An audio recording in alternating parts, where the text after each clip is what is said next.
반갑습니다.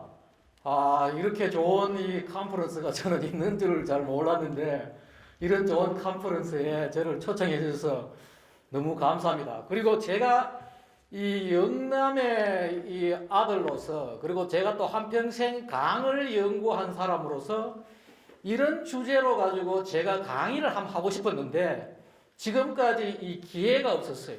기회가 없어가지고 그랬는데, 이렇게 마침 이 기회에 와서 이런 강의를 하게 되었습니다. 하게 되고, 제가 오늘 강의 말씀드릴 내용은 크게 한 세 가지입니다. 하나는 뭔가 하면은 위대한 영남의 이 초라한 현실, 왜 이 우리가 위대한 영남이라고 자부심을 가져야 되느냐, 그리고 지금 현재 어떻게 이렇게 초라하게 되었느냐, 이제 그걸 좀 말씀을 드리고, 우리가 흔히 말입니다, 라인강의 기적, 독일이 라인강의 기적이고 하지만은 정확하게 아는 사람들은 별로 없어요. 그래서 우리가 지금 현재 이 영남이 다시, 위대한 영남이 다시 부활하기 위해서는 우리가 라인강의 기적을 한번 다시 볼 필요가 있다. 그리고 과연 이 산업화라는 게 또 뭐냐, 이것을 우리가 한번 볼 필요가 있고, 세 번째, 그렇다면은 이 낙동강도 라인강처럼 새롭게 이 기적을 마련하고 이 발전을 하기 위해서 어떻게 해야 되느냐, 그게 이제 오늘 제 강의의 세 부분으로 나누어져 있습니다. 첫 번째, 왜 위대한 영남이고 지금 현실, 초라한 현실은 어떠냐. 사실 그 2차 대전 후에 그 말도 안 되는 황당한 공산주의 이론이 전부 다 전 세계를 물들여가지고 마지막 우리가 여기 남아가지고, 여기 남한이 말입니다. 여기가 남아있는 거죠. 여기. 남아있는 남한이 남아있는데, 이게 또 6.25 사변 나가지고 말입니다. 다 이게 공산화되고 마지막 자유민주주의를 지킨 최후의 보루가 바로 우리 영남이다. 그렇죠? 영남이 바로 여기에 마지막 이 아시아 대륙이 다 붉게 물들었을 때 지킨 게 바로 이 영남이고, 또 이 영남은 말입니다, 우리나라에 처음 서구 문명, 해양 문명이 들어올 때 이 들어오는 관문이 바로 뭔가 하면 영남이었다는 거죠. 지금 알렌 선교사, 언더우드 연대를 만드는 언더우드라든지, 또 세브란스 병원을 만든 알렌 선교사, 아펜젤러, 일부는 배제학당, 이런 거를 만드는 사람이 다 뭐냐면은 그 당시에 부산항을 통해 가지고 다 이 서양 문물, 해양 문명이 들어왔다는 거죠. 그리고 대구에 가보시면 말입니다, 대구의 달성군에 이 피아노 공원이라고 있어요. 우리나라에 최초로 피아노가 들어온 데가 어디냐, 바로 여기에 이 낙동강 배를 타고 배편으로 이 피아노를 말입니다, 여기에 있는 그 선교사 사이드 보담 이 부부가 피아노를 가지고 낙동강을 통해 가지고 우리나라에 처음으로 들어왔고, 또 그 뒤에도 여러 가지 문명들이 이런 식으로 들어왔다는 거예요. 그 당시에는 이게 들어올 때 뭔가 피아노를 하나의 귀신통이라 그래가지고 이걸 옮기는 것들도 지금 사진으로 남아 있고 해요. 그만큼 이 영남이 문명적으로도 빨리 이 서구 문명, 해양 문명 이게 돌았다는 거예요.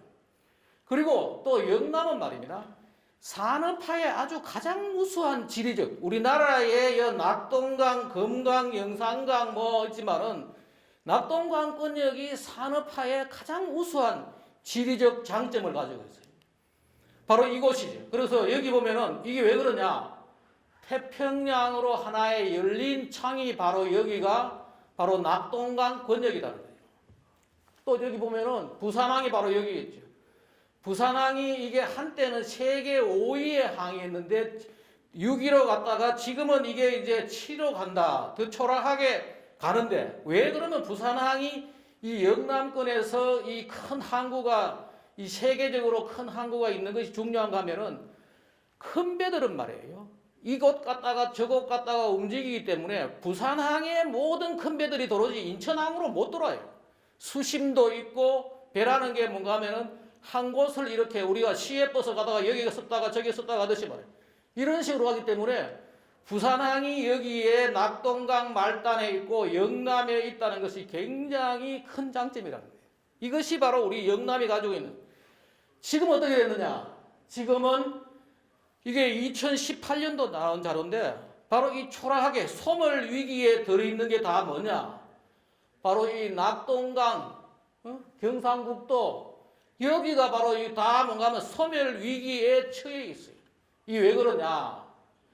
그 이유가 바로 뭔가 하면은 우리가 낙동강을 주목하지 못했고 낙동강을 제대로 관리를 못했다는 거예요. 이거 한번 보십시오. 대구가 말이에요. 26년 동안에 전국 꼴찌를 26년 GRDP 꼴찌를 했어요.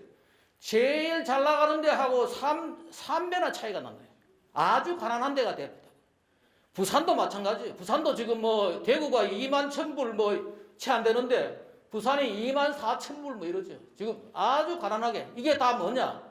낙동강을 주목하지 못하고 독일의 라인강의 기적 같은 거를 낙동강에서 만들지 못하기 때문에 못하는 거죠.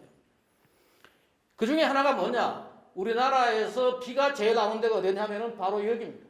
바로 여기에 요 지역이죠. 대구 이 지역이죠. 그래서 여름에 엄청 더운 거지. 밀려오던 물길이 다 막혀져 버리고 그래서 여기 포항도 말이에요. 결국은 낙동강물이 하나의 어떤 줄기가 돼야 되는데 여기에 공급이 부족하고 토양도 물이 상당히 부족한 거예요. 이런 식이 있고 또 하나가 뭐냐? 여기가 낙동강 관리를 잘못해가지고 91년도에 구미 페놀 사건이 터지고 그죠? 그 뒤에도 뭐 물건, 메리, 벤젠, 톨루엔, 영강, 농약 곳곳에 성서 뭐 해가지고 어마어마한 규제가 이 낙동강에 가게 되었어요. 아마 잘 아시겠지만은 대구에 그 낙동강가에 위천공단 만들려고 91년도부터 해가지고 2002년에 결국은 강물 때문에 포기를 했어요. 저는 말이에요. 80년대에 어떻게 하다 보니까 미국에서 강을 공부를 하게 됐어요. 유학을 내가 81년도에 지금 올해가 딱 환경 공부하러 미국에 비행기 타고 떠난 지 딱 40년째입니다. 그런데 그 80년대에 미국에서 뭐라고 하면은 훌륭한 이 강 전문가, 훌륭한 물 전문가는 맑은 강가에 공장을 만들어 가지고 공업 단지를 만들고 그렇게 만들고도 강에 맑은 물이 흐를 수 있게 하는 사람이 정말로 훌륭한 강 전문가다. 그게 물 전문가다. 그렇죠, 그죠? 그런데 지금 우리나라는 뭐냐? 우리나라는 환경공학과 교수들 모아놓고 강가에 이 공장 짓겠다 그러면 다들 반대합니다. 그 잘못된 사람, 전부 잘못된 생각이에요. 그런데 이 사람들도 뭐라 그러냐 하면은 강가에 공장은 못 짓는데 그러면 강가에 농사는 짓도 되느냐? 된다 그래요. 농사가 훨씬 더 오염물질이 많아요. 강가에 말입니다. 거기 하천부지에 농약 뿌리지요. 비료 뿌리고 비 오면 토사 흘려 들어가지요. 그 어마어마한 농사에서 오염물질이 들어가는 거는 이 바보같이 괜찮다 그러면서 강가에 공장 지으려고 그러면 큰일 나는 듯이 진짜 훌륭한 강 전문가는 말입니다. 강가에 아주 공장을 짓고 그래도 맑은 물이 흐를 수 있도록 하는 게 바로 뭔가 하면 강 전문가라는 거예요. 저는 그렇게 배워왔고 지금까지 그것을 주장해왔던 사람이에요. 그러면 낙동강에 이렇게 왜 되느냐? 아까 방금 얘기했지만 수자원이 다른 데보다도 부족해요. 비가 안 오니까 1000mm. 제주도에 1600mm 오는데 여기는 뭔가 하면 1000mm도 안 오는 거죠. 그 다음에 낙동강 이런 수질 사건 이런 것들이 하나의 발목이 됩니다. 이것 때문에 지금 현재 이렇게 초라한 모양이 된 게 뭔가 하면은 바로 낙동강이다. 바로 대구의 모습이고 지금 이런 식이 되어 있다는 거예요. 그렇다면은 우리가 라인강, 라인강을 한번 보자. 얘들은 왜 이렇게 기적을 일으킨다? 사람들은 흔히 라인강 기적은 라인강 기적이라는 것은 잘 몰라요. 그리고 라인강이 독일에만 있는 게 아니에요. 라인강에는 7개 나라가 있어요. 프랑스, 오스트리아, 스위스, 네덜란드, 덴마크, 룩셈부르크 그 중에 하나가 있는 게 독일인데 우리가 흔히 라인강의 기적 뭐 이렇게 얘기하는데 우리가 바로 알 왜 이 사람들이 라인강 기적이라고 그러냐. 우리 독일 이야기를 좀 하면 말입니다. 유럽은 1700년, 1800년 이럴 때 말이에요. 유럽의 많은 나라들이 뭐 했느냐? 식민지 개척으로 나온 거죠. 아프리카, 아시아, 그 미국도 그랬죠. 미국, 남미 곳곳에 식민지를 개척했는데 독일만은 식민지 개척을 못했어요. 왜? 독일은 1871년까지 이렇게 나누어져 있었어요. 다 여러 개의 공국으로 통일을 못한 나라예요.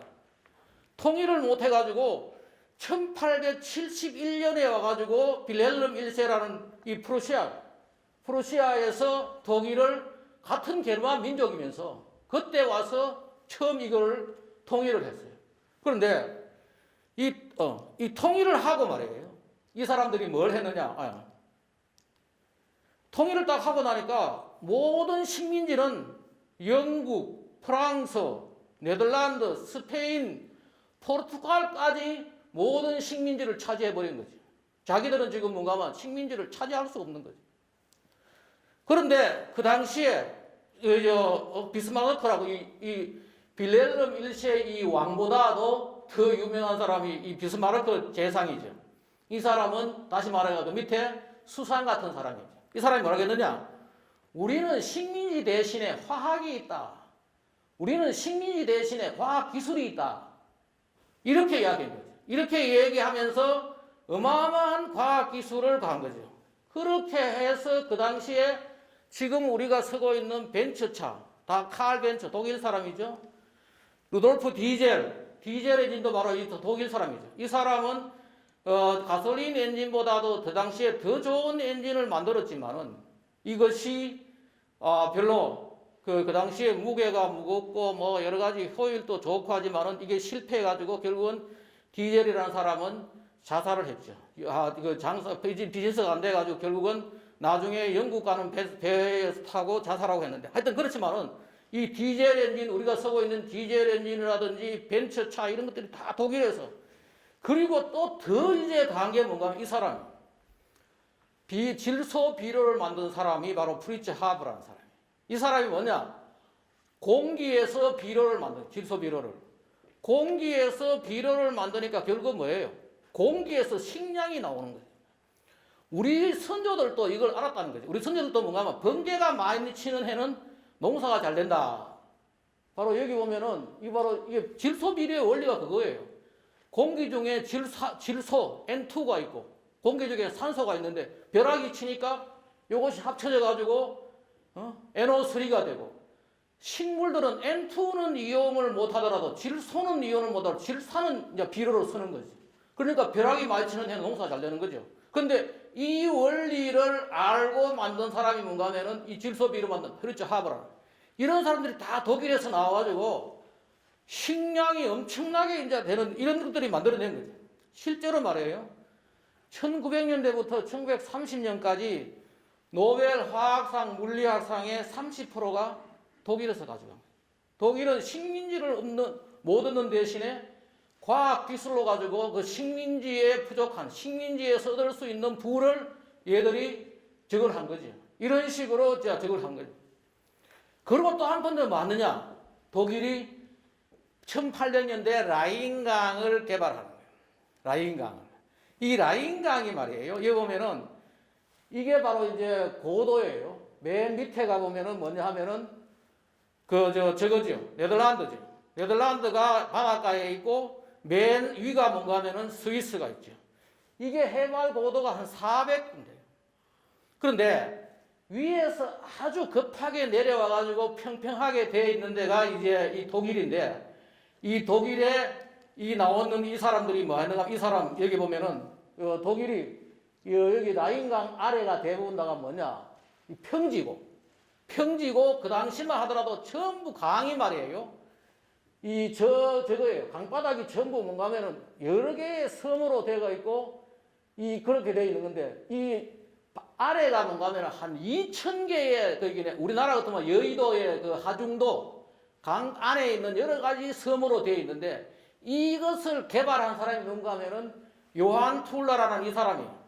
이 사람이 강바닥에 수많은 이 작은 그 섬도로 되어 있는 거를 다 정비를 해가지고 이렇게 정비를 한 거예요. 여기가 제일 위에 있는 게 1843년, 1871년, 1884년. 지금 가시면 보는 그 라인강이라는 거는 뭐냐 하면은 옛날에 수많은 이 저 섬들이 있고 습지처럼 되어 있는 것들을 지금 현재 인공수로로 다 만드는 거죠, 얘들이. 라인강을 개발한 거예요. 이러면서 이 사람이 했던 유명한 말이 뭔가 하면 강은 바닥으로 하나만 있으면 되지. 여기에 뭐가 이 섬이 있고 있느냐. 싹 정비를 했는데. 왜 이렇게 정비를 했느냐. 바로 이 강을 이용해야지 우리가 여러 가지 산업화를 할 수가 있고 잘 살 수가 있고 이런 것들을 이 사람들이 그 당시에 깨달았는 거예요. 그게 뭐냐. 보시오. 왜 산업화에 강이 중요하냐. 이걸 한번 보자고요. 지금 우리는 산업화를 해야지 잘 산다는 까지 알고 있어요. 그런데 거기에 왜 강이 필요한지를 지금 논리적으로 잘 모르고 있는 거예요. 원래 말에 인류문명도 바로 강에서 시작되었지요. 아마 학교에서 배웠죠. 뭐 4대 문명 해가지고 뭐 나일강에 이집트 문명, 메소포타미아, 인더스 강에 인더스 문명, 그 다음에 또 뭐 중국의 황하 문명, 강가에 왜? 강에서 물을 가져와 가지고 농사를 짓고 거기서 나오는 농경 배수를 다시 강으로 내보내고 사람이 거기에 정착해 살라 그러니까 강가에 문명이 발달했죠. 산업화도 마찬가지예요. 산업화도 강이 있어야 된다. 왜 산업화 인류 문명은 그 강이 필요한가 보면 원래 인간이 산업화 되기 전에는 자연에서 농사를 짓고 자연에서 여러 가지 필요한 것들을 가지고 살았지. 산업화라는 것은 뭐냐? 공장이 하나 더 생기는 거예요. 공장이. 지금 우리가 쓰고 있는, 지금 제가 입고 있는 여러 가지 물건들, 뭐, 안경, 옷, 신발, 뭐, 이거 다 뭐예요? 공장을 거쳐가지고 나오는 거죠. 공장을 거쳐가 나오니까 여러 가지 제품의 가치가 높아지고 삶이 편리해지고 이게 바로 산업화예요. 그렇죠, 그죠? 그러면 공장이란 어떻게 되어 있느냐? 이게 바로 공장이죠. 공장은 재료가 로 머티리얼, 지금 뭐 포항제철도 마찬가지죠. 재료를 가져오고 재료에서 제품이 나가는 거죠. 재료에서 공정을 거쳐가지고 제품이 나가는데 거기에 필요한 게 뭐가 있느냐? 바로 여기에 물하고 에너지가 들어가죠. 물하고 에너지가 들어가요. 그렇게 에너지가 들어가는데 많은 공장들은 뭔가 하면은 에너지를 자체 조달도 할 수가 있지만 많으냐? 바로 다른 데서 에너지를 가져오죠. 에너지가 순간 이동이 가능한 거죠. 이 에너지의 순간 이동을 가능하게 하는 사람이 누구냐면은 바로 테슬라. 지금 자동차, 전기차 테슬라. 교류 전기를 만들므로 해가지고 에너지를 순간 이동이 가능하게 하는 때는 이것 때문에 만들어질 수 있었던 게 뭐냐면 도시예요. 서울이라는 데는 앉아가지고 전국의 뭐 원자력, 수력, 화력, 각종 에너지를 순간이동으로 가져오고 이걸로 가지고 공장도 돌리고 하는 거예요. 그 다음에 뭐가 있느냐? 물이 필요해요. 모든 공장에 물이 필요해요. 근데 물은 에너지만큼 순간이동을 못해요. 그렇지만 이것도 중요하죠. 파이프로 가지고 물을 보낼 수 있다는 거예요. 그렇지만 이건 한계가 있어요. 거기에 다시 에너지가 들어가고 그러니까 뭐예요? 강가에 가서 공장을 돌리면은 여러 가지 이점이 있는 거예요. 여러 가지 이점이 있고 또 하나가 뭐냐? 여기서 나오는 여러 가지 폐수라든지 쓰레기라든지 대기오염 물질 이것도 수송하고 말이에요. 이걸 수송하고 폐수를 버려야 되고 하니까 뭐 해야 되느냐? 다 강가에 있어야 돼요. 강가에 이것이 있음으로 해가지고 여러 가지 이점을 가지고 그래서 뭔가 하면은 라인강의 기적이 뭔가 하면은 강을 가지고 이 사람들은 모든 산업화를 했다는 거예요. 강은 산업화를 위한 최우선 조건이다. 한번 보십시오. 그런데 우리 라인강을 한번 보자. 라인강을 보면은 라인 강가에 이런 독일에 여러 산업단지가 있어요. 산업단지가 있는데 그 중에 하나의 우리 예를 들어보면은 아마 이걸 바스프라고 이 회사를 아는 세계적인 화학회사지. 여기서 비료도 만들고 지금은 뭐 수많은 가지의 우리나라도 우리나라도 와 있어요. 케미칼 컴퍼니. 바로 화학 공장이 강가에 루드비 샤픈이라고 여기 바로 여기죠. 여기에 이 공장이 있는 거지. 이걸 처음 만든 사람이 많으냐? 그게 프레드릭 잉글하운이라는 이 사람이 뭐 강가에다가 그 당시에 공장이 그 당시에 이 강가에다가 배를 대고 물건을 실어 나르고 원료를 가져오고 필요한 물을 거기 쓰고 버리는 물을 강가에 버리고 그다음에 이 사람이 뭐 했는가 하면은 하버가 만들었는 그 질소 비료 그거를 좀 더 정교하게 만든 게 뭔가 칼 보시라는 이 사람이 이 사람을 바로 바스프에서 키워가지고 더 잘 만드는 비료를 그 당시만 해도 공기에서 어마어마한 비료가 나오니까 그것이 하나의 식량이 돼가지고 지금도 이 회사가 많으냐 이게 바로 이 회사예요. 바스프 바로 이 본사에 이렇게 공장이 있고 거기에 강가에 많으냐 배를 대우고 제품을 싣고 나가고 원료를 가져오고 하는 거예요. 근데 우리나라는 이걸 상상을 못하게 4대 강가에 이랬다가는 난리를 치죠 지금. 근데 진정 그 훌륭한 강 전문가는 뭐냐? 이것을 할 수 있는 거죠. 그리고 이것이 훨씬 더 농사 짓는 것보다도 강을 적게 오염시키고 잘 관리를 할 수 있고 폴루션 코스트를 지불하고도 괜찮고 남을 수 있는 그런 것들. 독일은 이걸 알기 때문에 뭐 했느냐? 독일 전체의 이 산업화를 위해 가지고 내륙 수로가 7,300km가 뚫려 있는 거죠. 7,300km. 이게 보면은 말이에요. 요 파란색 이걸로 된 거는 뭐냐? 생땅을 판 거예요. 도로 닦듯이 물길을 닦은 거죠. 도로보다 이걸 하는 게 뭐냐? 낫다는 거죠. 왜? 물을 뺏어고 물을 버릴 수가 있으니까. 거기다가 속도는 느리지만은 배를 쓸 수 있으니까.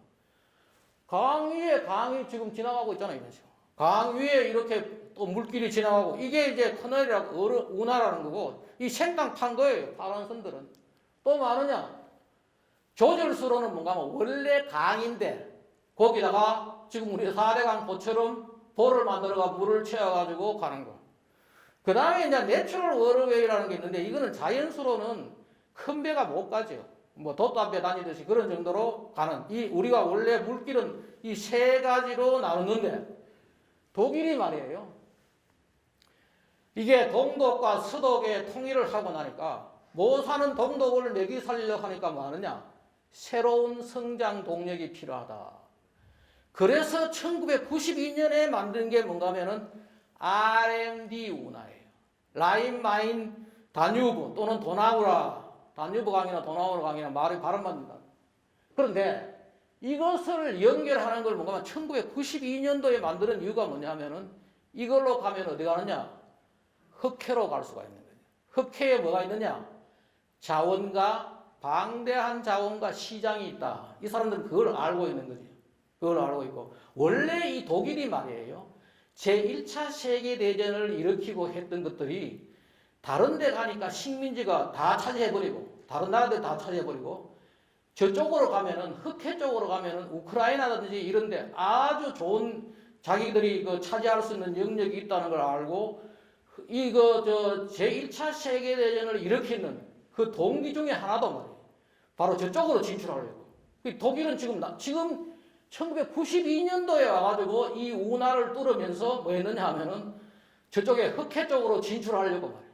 그런 계획들이 있고 그것이 지금 현재 상당한 성공을 거두고 있어요. 그리고 또 하나가 뭐냐?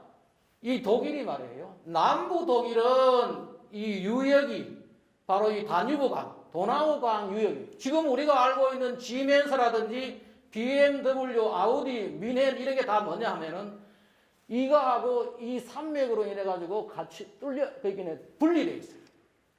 분리되어 있는데 이 RMD를 뚫음으로 해가지고 이것이 연결될 수가 있고 그런 것 때문에 이게 뭔가 하면은 바이에른 지방이 바로 다 거기 지멘스라는 사람도 뭔가 하면 사람 이름이 이것도 뭔가 하면 유명한 이 전자회사지요. 이 사람도 뭔가 하면은 원래는 독일의 전자공학자죠. 전자공학자가 만든 그런 회사들이 바로 여기에 있는데 이걸 다 연결하려고 해요. 그런데 이 지역이 어디냐? 완전히 산이에요. 해발 400m에 되는 이 지역이. 이 지역을 뚫어가지고 뭔가 하면은 다뉴브강하고 라인강을 연결한 거예요. 연결해가지고 그랬는데 이게 바로 그 높은 데예요. 그 이 사람들이 뭔가 하면 저 산꼭대기를 해발 400m를 넘어가는데 그것도 400m가 산꼭대기가 아니고 계곡이에요. 계곡이 400m고 산꼭대기 가면은 1000m가 다 넘죠.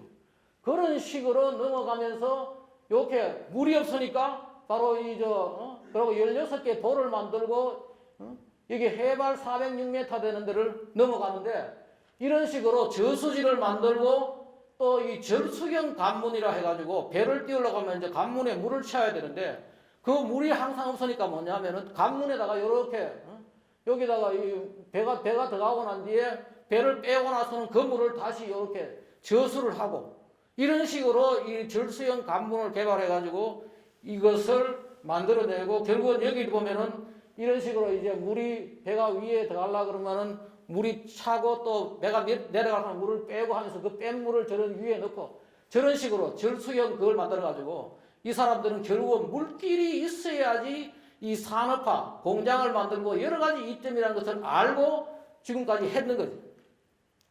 이것 때문에 보십시오. 이 R&D를 하고 나니까 결국은 북해에서 흑해까지 3,500km를 15개 나라가 가는데 이걸 뚫고 난 뒤에 어떻게 되느냐. 이걸 하는 효과 중에 하나가 뭐냐. 조금 전에 말씀드렸지만은 남부 독일하고 북부 독일을 연결하고. 그죠? 또 하나가 뭐냐. 흑해에 있는 바로 여기에 바로 이 흑해에 있는 블랙시 저기가 뭐냐. 어마어마한 자원이 있고 시장이 있는 거죠. 이것 사람들이 제조한 것들을 거기에 팔려고. 그래서 우리는 지금 뭐예요? 울산에서 차 한 대 만들어가지고 8대 싣고 고속도로 타고 서울로 오잖아요. 차 300대씩 이 물길로 가지고 움직이는 거예요. 천천히 가지만은 어마어마한 효과입니다. 그 효과에 대해서는 제가 다시 이 말씀을 드리겠습니다. 또 하나가 중요한 게 뭐냐? 바로 이 내륙 크루즈선이. 지금 이 R&D를 뚫고 말이에요. R&D를 뚫고 지금 이게 유럽의 크루즈선이 승객들이 얼마나 늘어났느냐? 바로 이게 바로 뭔가 하면 R&D 지역이에요. 거의 2배 정도의 이게 내륙 크루즈가 말이에요. 유럽도 그렇고 미국도 내륙 크루즈가 많은데 그 이유가 뭐냐면은 저것 때문에 비용이 산데 충분히 이게 즐길 수 있는 거지. 왜 비용이 사냐? 우리가 여행 가면은 뭐예요? 가는데 비행기표, 가서 자는데 호텔비하고 교통비에다 가는 거예요. 근데 이거는 뭐냐 하면은 한 번에 다 해결되거든요. 그거 잠자고 거기서 식사를 하고 그냥 가만히 있으면 움직이고 이런 식으로 하니까 이 크루즈선이 봐요. 2004년부터 2019년 사이에 지금 늘어난 거 봐요. 이게 다 뭐냐? 밑에 맨 아래 저게 뭔가 하면은 R&D 운하의 거예요. 거기다가 보십시오. 거기다가 이게 뭔가 하면 위에 있는 거는 베오그라드라고 했잖아요. 유고에 있는 도시의 정확한 배의 숫자예요. 2001년에는 하나도 없다가 보십시오. 2015년에 지금 엄청나게 그 밑에 또 하나가 뭐냐 하면은 불코바라 해가 이거는 뭐냐 하면은 저기죠. 세르비아에 있는 도시. 바로 이 지역에 있는 이 두 도시 이런 데 보면은 옛날에 공산권에 있다가 못 사는데 R&D 운하를 뚫고 난 뒤에 어마어마한 관광객이 밀려오는 거지. 그러니까 이 독일이 결국은 뭐냐면은 지금 이 지역을 하나하나의 경제적으로 지금 잠식을 한다 할까? 경제적으로 지금 저걸 하는 거죠. 물건이라든지 자원이라든지 관광객이라든지 이런 식으로 그걸 하는 거예요. 독일이 이런 저걸 잘 알고 했던 거예요.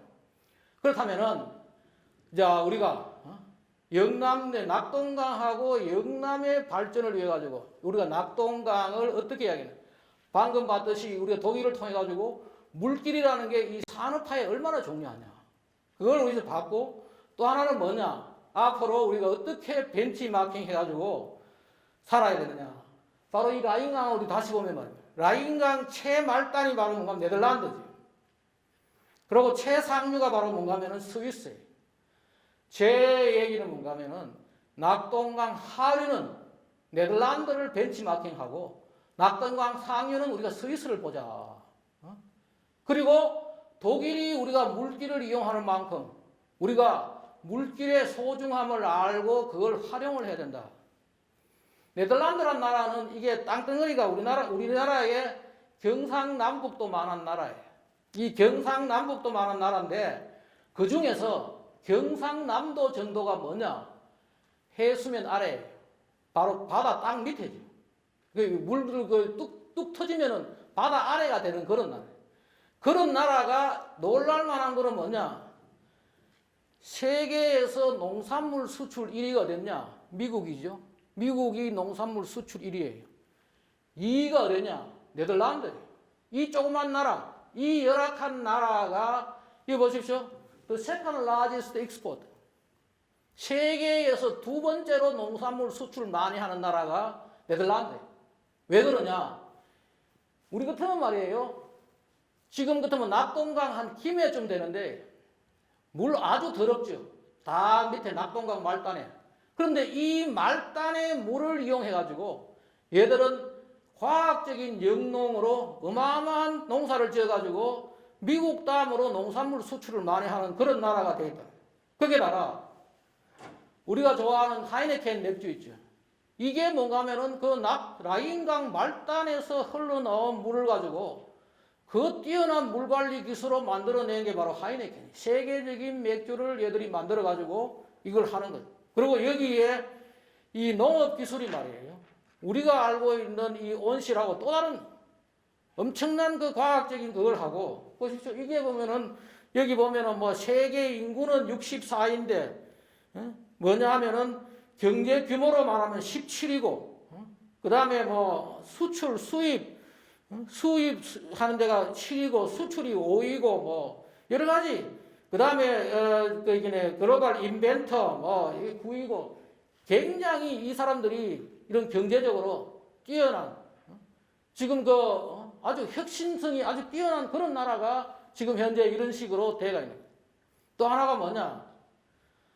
바로 여기가 바로 네덜란드. 네덜란드는 뭔가 하면은 항구가 말이에요. 항구가 우리나라처럼 이렇게 부산항처럼 말이에요. 왜 바깥에 바닷가에 있는 게 아니고 내륙으로 다 해안에서 30km까지가 전부 뭔가 항구예요. 다시 말하면 우리가 낙동강 같으면은 낙동강 김해 이쪽을 다 파가지고 얘들이 뭔가 하면은 하나의 항구를 서는 거지. 서고 내륙항으로 다 서는 거예요. 내륙수로. 거기다가 네덜란드에 나오는 물류들을 29%가 다 뭔가 하면 물길로 트럭으로 안 쓴다는 거예요. 뒤에 가면 트럭으로 서는 게 지금 전 세계적으로 달라지고 있는데 그걸 제가 다시 뒤에 가서 이야기를 하겠지만 여기에 29%를 내륙수로로 하고 있고 한번 보십시오. EU에서 2018년도 오면은 세계에서 큰 항구 1위가 로테르담이죠. 네덜란드죠. 그 다음에 뭐 안트워프 이게 뭐 벨기에 있고 햄버거 이게 뭔가 하면 함부르크 이게 뭐 저거죠. 독일에 있고 그 다음에 암스테르담 이 두 개나 말이에요. 1위하고 4위가 다 뭔가 네덜란드에 이 항구가 있는 거죠. 그만큼 이 사람들이 그런 상업이라든지 이런 데 또 관리를 하는 거죠. 그럼 모든 내륙수로에 유럽의 내륙수로의 물을 어떤 사람들은 그런 말을 해요. 내륙수로를 하면 멀리 가는 건 좋지만 가까운 데는 그렇다. 아니 바로 네덜란드에서 지금 어디에 많은 유럽에서 이게 2019년도 나오는 자료인데 2020년도 아니 미안해요. 그게 작년에 나온 거예요. 2020년도 나온 건데 데이터는 2019년도까지 있는 데이터예요. 보십시오. 여기 보면은 주로 여기 네덜란드의 바닷가에서 모든 내륙수로 물류들이 여기에 움직이는 그만큼 이 내륙수로에 대한 거를 바로 여기 봐보면 뭐죠. 또 하나 이제 내가 네덜란드에서 이 사람들 참 놀랍다 싶은 게 뭔가 하면은 우리는 지금 축산을 말해요. 경상북도에서도 뭔가 하면 축산을 내륙에서 다 하잖아요. 근데 이 사람들은 뭘 시작하느냐 하면은 바닷가에서 축산을 시작한 거예요. 2019년도에. 아마 우리도 이 포항 같은 데 말이에요. 버리는 폐선 같은 걸 주워다가 그 폐선에서 소를 키우면 말이에요. 축산이라는 게 이게 공해산업이에요. 어마어마한 대기 수질 오염 물질이 나오죠. 이거를 많으냐? 바로 여기 보면은 바닷가에다가 배를 띄워놓고 이 소를 키우는 거예요. 소를 키우고 그 소에서 나오는 이런 것들 축산 폐수 있잖아요. 적절히 처리해가지고 바다에 버리는 거예요. 오히려 바다에 이걸 적절히 처리해서 버리면은 물고기의 밥이 되는 거죠. 이런 일들을 지금 얘들은 지금 시도를 하고 있는 거죠. 우리도 아마 이거 하면 좀 우리가 배워볼 필요가 있겠구나. 우리나라도 언젠가는 바다에서 이 소 키우는, 바다에서, 그리고 특히 버리는 폐선 같은 것들 말이에요. 배를 오래 쓰면은 이게 더 이상 이 뭐라 그러나 여러 가지 문제가 있으니까 그걸 다시, 그렇지만 바닷가에 그냥 끼어들면 되거든요. 이런 것들도 지금 이렇게 하고 있다는 거예요. 상류에서는 뭐 하느냐? 바로 이 스위스, 유럽의 오지 스위스. 유럽의 최고의 오지가 바로 이 스위스예요. 여기 보면은 네덜란드는 인구가, 면적이 아까 전에 조금 이야기했지만은 바로 저거죠. 경상남북도 말하다가 스위스는 더 작아요. 네덜란드보다. 인구도 더 작아요. 여기 보면은, 저 네덜란드는 1700만인데 스위스는 800만 정도밖에 안 되죠. 근데 여기 보면은 스위스는 전부 고도가 높아가지고 말이에요. 대부분 사람들이 뭔가 하면은 바로 여기에 모여 살아요. 미트랜드라 해가지고 여기에 모여 살고, 이 그림이 뭔가 하면은 바로 이거예요. 스위스 사람들 중에 10명 중에 9명은 여기 살고, 이 높은 데 사는 사람은 딱 한 사람밖에 없다. 전부 다 여기다가 모여 살고, 스위스가 그리고 말이에요. 워낙 산이 많아. 국토의 80%가 산이에요. 국토의 80%가 산인데 어마어마한 지금 부국이 돼가 있죠. 부자 나라가 돼가 있다. 우리도 지금 현재 뭔가 뭐 경상북도 저기 뭐 청송, 봉화, 안동, 뭐 강원도 이런 데가 바로 이 스위스에서 과연 어떤 일을 어떻게 하고 있는지 그걸 우리가 벤치마킹 해볼 필요가 있어요. 스위스가 어떤 나라인가 하면은 말입니다. 라인강 최상류의 오지고 국토의 80%가 산이다. 근데 유럽에서 옛날에 산업화가 일어나기 전에 가장 가난했다는 거 아니에요. 그래서 얘들은 뭘 먹고 살았는가 하면은 남의 나라에 전쟁이 나면은 우리나라 옛날에 우리 베트남에 파병하듯이 용병을 파병해가지고 먹고 살았어요. 그러니까 굉장히 아들이 소중한 거지. 아들이 용병으로 나가야지 그 집안이 먹고 사는 거예요. 그래서 얘들은 우리보다 훨씬 더 남아선호 사상이 있어요. 이거 나오지만은 인터넷 찾아보십시오. 얘들은 여성에게 투표권을 준 게 언제냐? 1971년도예요. 그때까지 투표권을 안 준 거죠. 남자가 그만큼 귀했으니까. 그래야지 전쟁터에 내보내가지고 먹고 사는 거예요. 옛날에 그래서 유럽의 이야기 들으면은 저거 나오죠. 여러 가지 유럽의 작은 공국들에서 전쟁이 나면은 형은 이 나라 가고 동생은 저 나라 용역 가지고 형제끼리 싸우고 뭐 이런 이야기도 나와요. 지금도 그 흔적이 뭐가 있느냐 하면은 잘 아시겠지만 스위스 아미 나이프, 스위스 아미 워치, 지금 중립국인데 이게 뭔 놈의 아미가 이렇게 많으냐? 옛날에 얘들이 용병을 내보내요.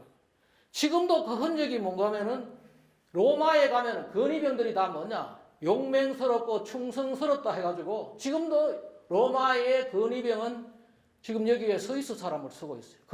그 역사와 전통이 남아가지고 지금 그런 나라인데 이 나라가 어떻게 됐느냐? 지금 2019년도에 보면은 84,000불이에요. 이 산골짜기에서 어떻게 이 사람들이 이런 걸 했느냐? 바로 이 산업화에 성공하고 또 하나가 뭐냐? 라인강의 물길을 잘 이용하고 또 하나가 뭔가 하면 이것을 유럽 최고의 휴양지로 만드는 거예요. 이런 나라가 이제 되면서 보십시오. 뒤에 보면 알지만은 유럽에서 룩셈부르크가 GNP가 제일 높고 그 다음에 뭔가 하면 스위스가 돼요. 바로 이런 식이에요. 우리가 또 하나 스위스에서 알아야 될 것이 뭔가 하면 놀라운 사실들이 뭔가 하면 스위스는 유럽 한가운데 있으면 EU에 가입도 안 했어요. 처음부터. 영국은 가입했다가 블랙시스로 나왔죠. 이 나라는 처음부터 안 갔어요. Not in EU, still in Europe. 유럽에 있지만 유럽 EU에 가입을 안 해, 자기들은. 그만큼 기술이라든지 자기들이 갖고 있는 그 탄탄한 것 때문에 안 하는 거지. 그리고 그 보면 had its own tailored EU deal. 자기들이 자기들 맞춤형 EU하고 거래를 하는 거죠. 그리고 보십시오. 보면 그 세 번째 있는 게 뭔가 하면은 EU라든지 중국, 자펜 곳곳에 자유무역을 하고 있고 그 스위스의 오지에 있으면서 그 지금 라인강이 길이가 한 1,500km 정도 될 거예요. 그 1,500km의 내륙에 있으면서도 이런 식으로 하고 있고 그러면서 EU의 영국보다도 5배나 많이 수출을 하고 있다. 5 times more. 그 다음에 EU 룰을 안 따르죠. EU에 가입을 안 했으니까 EU 룰을 안 따르고, 그리고 잘 사니까 highest wage, 인건비가 유럽에서 제일 비싼 나라예요. 그리고 두 번째 second highest richest country, 바로 룩셈부르크 다음으로, 룩셈부르크는 그 조그마한 공국이고 60만, 인구도 한 60만밖에 안 돼요. 그런, 물론 거기에 기계공학이 발달하고 해가지고 이제 이 GNP는 높지만은, 그렇죠?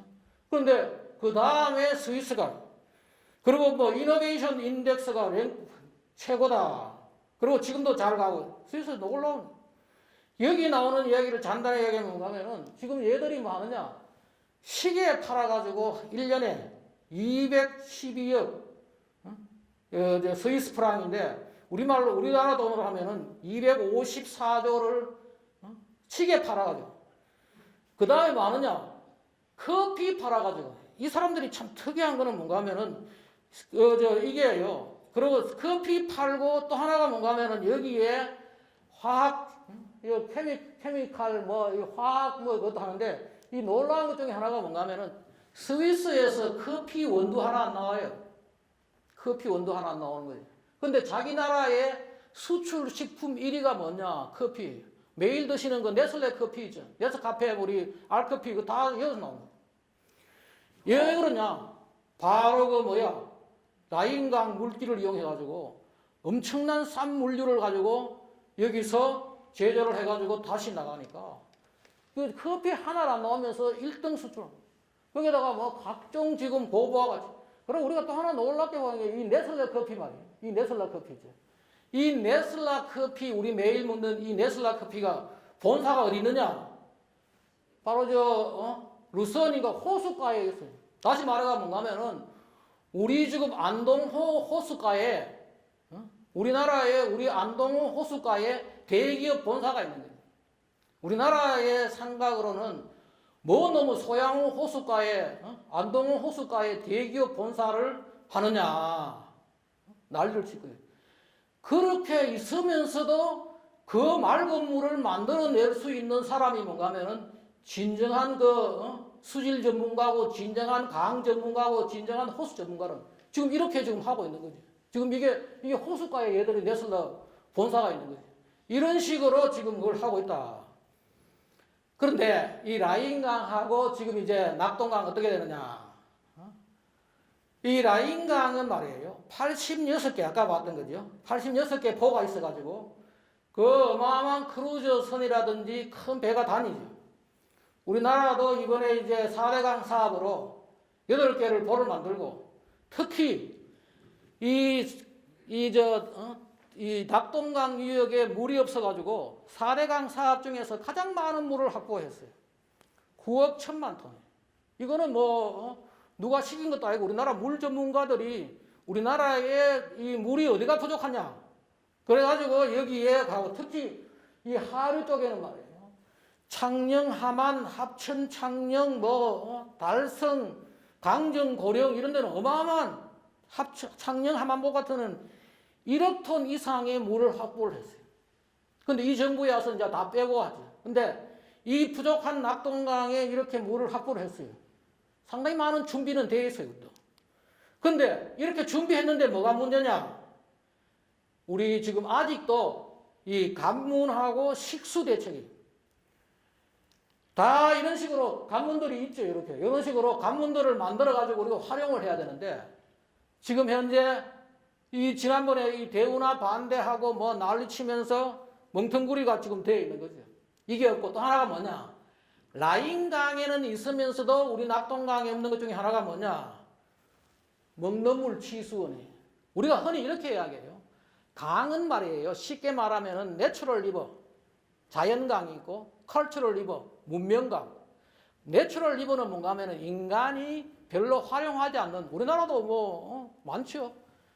강원도 산골에 사람 손에 안 가는 강이 많죠. 그러나 인간이 살고 인간이 거기서 물을 끌어오고 인간이 물을 버리는 낙동강, 본류 같은 거는 이거는 문명강이죠. 근데 문명강은 딜레마가 있어요. 왜? 그걸 사용한 물도 거기에 버려야 돼요. 또 우리가 먹는 물을 또 거기서 끌어서야 돼요. 버리지 않을 수도 없고 끌어서질 수도 않을 수 없는 거예요. 두 개 동시에 해야 되는 이게 바로 뭔가 문명강의 딜레마예요. 근데 우리나라의 지금 4대 강 문제, 지금까지의 모든 강 문제가 뭔가 하면은 문명강의 딜레마를 어떻게 해결하는지 그 해결 방법을 제대로 못 찾았는 거예요. 근데 그건 벌써 다 외국에서 하고 있는 거지. 그게들 많으냐? 강가의 우물을 파요. 강가의 우물을 파가지고 이 직접 그 물을 안 먹는 거죠. 그리고 또 거기에 물을 또 버리는 거예요. 인간도 지금 그렇게 해가지고 살아가고 있는 거예요. 그리고 이렇게 물을 뽑아가지고, 근데 이걸 이제 물을 많이 못 뽑는다, 뭐, 그런 한계를, 이제 우리나라도 지금 일부 창녕에서 이걸 하고 있죠. 그런데 이것을 충분히 뽑을 만큼 뽑아요. 뽑아가지고 뭐하냐? 이런 식으로, 저 독일에서 하고 있는 거지. 물을 가져와가지고 뭐하냐? 여기에 저걸 하는 거지.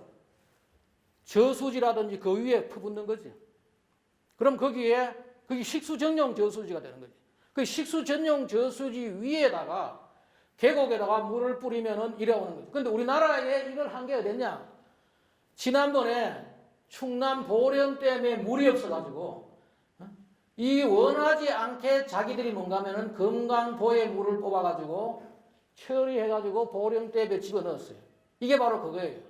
이게 바로 뭔가 하면은 강의 물을, 이 문명강의 딜레마를 극복하기야. 그리고 좋은 거는 뭐냐? 이 보령댐의 물은 뭔가 하면 수자원공사에서 물을 끌어가지고 처리해서 집어넣는데 그럴 게 아니고 강가에 줄기차게 물을 파가지고 강가에 우물을 파가지고 이 물을 집어넣어야 되는데 바로 우리 지난번에 4대강 사업할 때 이런 걸 못했던 거죠.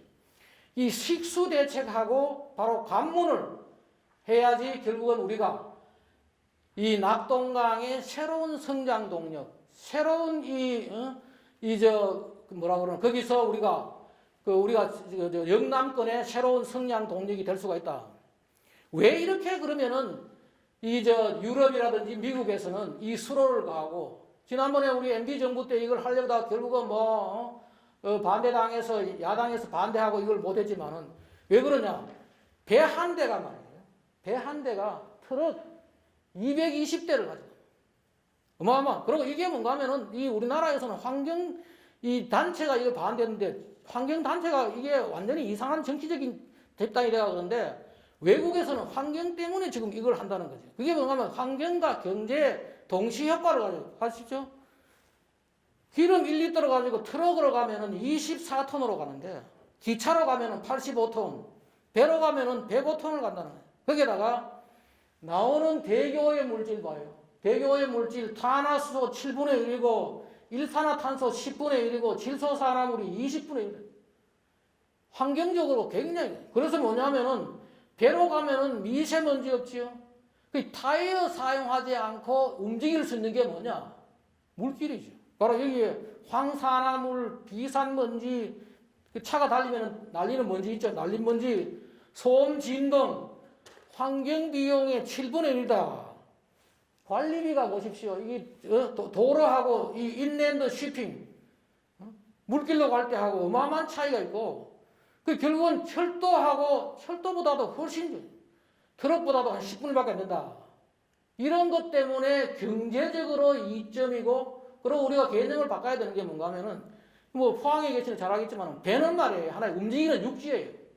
움직이는 육지인데 그걸 활용함으로 해가지고 우리가 훨씬 더 이제 또 하나가 뭐냐? 이것 때문에 이 룩셈부르크 같은 데는 바로 이게 물길을 이용한다는 거예요.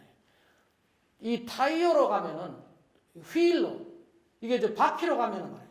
바퀴 축에 실을 수 있는 중량의 한계가 있는 거죠. 중량이 있는. 그 바퀴와 축의 화물 중량의 한계 때문에 배로 가면은 그걸 극복할 수 있거든요.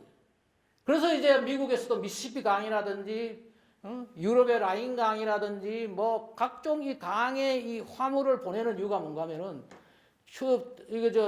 바퀴로 갈 때 축과 이 바퀴에 갖고 있는 한계 그 용량을 초과하기 때문에 특히 그 룩셈부르크 같은 데는 기계공이 발달한 나라에서는 배로 가지고 그걸 이용하지 않으면 그것에서 나오는 제품 같은 것들을 바깥에 내보내지 못하는 거예요.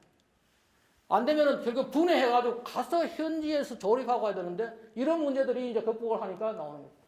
사회적 비용을 한번 보십시오. 사회적 비용. 지금 미국에서 제가 있을 때만 그랬어요. 절대로 고속도로에 지나갈 때는 트럭 따라가지 말아라. 미국에서 교통사고 나는데 거의 뭐 3분의 1이 트럭이고 그 트럭 사고의 2분의 1은 사망이다. 그래서 계속해서 트럭으로 고속도로 다니는 화물을 다 빼는 거죠. 왜? 트럭으로 갔을 때의 이 사망자하고 봐요. 인랜드 마린 배로 갔을 때 1이면은 트럭으로 갈 때는 155가 되고 부상자 보십시오. 배로 갔을 때 하나 같으면은 트럭으로 가면 2170 이런 식의 어떤 사회적 비용이 있죠. 그 전부 다가 뭔가 하면은 이 모달 시프트라 해가지고 트럭으로 갔던 것들을 철도나 배로 가게 해요. 이걸 미국에서 유럽에서 지금 추진하고 있는 게 뭐냐? 마르코 폴로 프로젝트, 뭐 플라티나, 나야데스 이런 게 다 뭐냐면은 유럽의 고속도로를 다니는 트럭들을 가능하면은 수로로 보내자. 그리고 도로는 사람들이 차로 다니는. 그게 고속도로의 대기오염, 그 다음에 교통사고 여러 가지를 줄일 수 있다. 지금 이거 하고 있는 거지. 이게 바로 이제 그런 이야기예요. 연료라든지 인력이라든지 건설, 뭐 유지관리, 운송비, 온실가스, 대기오염, 또 소음 문제, 타이어 마모 문제, 그리고 교통사고, 그렇죠? 속도는 느리지만은 정확한 시간에 가는 거예요. 또 하나가 뭐냐? 이 GPS를 이용해가지고 이 자율주행이 가능한 거죠. 배가 위에 GPS 넣으면은 제 시간에 딱딱딱 진행이 되는 이런 식의 그걸 하는 게 바로 뭔가 하면은 이 마르코 폴로, 플라티나, 나야데스 같은 그런 것들. 그 결론은 뭐냐? 바로 이 우리가 영남의 새로운 성장 동력, 이 초라한 현실을 극복하기 위한 하나의 방안으로 우리 가야 되는 게 바로 뭐냐? 제가 지금 생각하기에는 바로 여기에 적어도 구미까지가 지금 그 관문만 설치를 하면은 저걸 더 하는 거죠. 지금 구미가 해발이 지금 25.5m예요. 해발이 20. 지금 어떻게 되느냐? 라인강은 해발 400m까지 배가 올라가는 거예요. 배가 산으로 가고 있어요, 지금. 거기다가 미시시피 강이 지금 200m까지 미국의 미시시피 강의 강 종점이 미네아폴리스라고. 바로 거기에 원래 뭔가 하면은 지금 우리가 알고 있는 3M이라는 회사가 바로 거기서 나옵니다. 미네소타 마이닝 앤 매뉴팩처링인가? 그게 바로 3M의 약자죠. 거기까지 지금 200m를 지금 이런 식으로 그 올리고 거기에 산업이 지금의 그 피츠버그 같은 데가 뭐 하느냐? US 스틸 지금 미국의 US 스틸 우리나라 포철 같은 포항고 제철 같은 데 거기도 뭐냐? 그 높은 산까지 거기에 피츠버그까지 지금 이런 식으로 그걸 하고 있는 거지. 관문을 통해 가지고 지금 배로 올라가고 있는. 지금 낙동강은 준비되어 있다는 거죠. 여기에 바로 이제 지금 관문을 만들면은 관문도 저건 내가 볼 때는 예산 한 푼 안 들이고 또 경북 도에 혹시 와 있는 분은 한번 앞으로 한번 생각해 볼 필요가 있어요. 예산 한 푼 안 들이고 저걸 민자 사업으로 다시 말해가지고 당신들이 저게 이렇게 뚫고 앞으로 지나가는 배의 통관료만 받으면 충분히 지금 예산 안 들이고 우리가 낙동강의 성장 동력으로 영남의 새로운 성장 동력으로 설 수가 있다. 그래서 제가 오늘 이렇게 몇 가지 중요한 내용들만 이렇게 정리해가지고 말씀을 드렸습니다. 예, 감사합니다.